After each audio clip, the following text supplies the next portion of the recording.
Alors comme matériel, vous pouvez utiliser un récipient qui contient du sable, de la farine ou du sucre, et deux objets de taille à peu près similaire et qui ont des masses différentes. Ici, j'ai une balle de golf et une balle de ping-pong. Quand je fais tomber une balle sur du sable, de cette façon-là par exemple, la trace de l'impact révèle l'énergie potentielle que la balle avait au début de sa chute, quand elle était ici. Lors de la chute, l'énergie potentielle se convertit progressivement en énergie cinétique, et au moment du choc avec le sable, la balle déforme la surface du sable.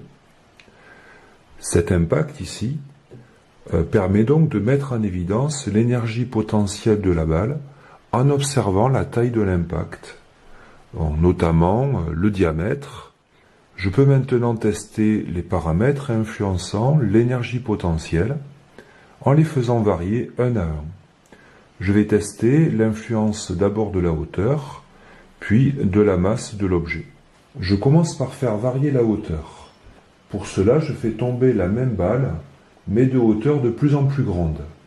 J'observe que l'impact a un diamètre d'autant plus grand que la hauteur est différente. Je continue ensuite en faisant varier la masse de l'objet. Je refais tomber des mêmes hauteurs une balle de masse beaucoup plus faible, ici la balle de ping-pong.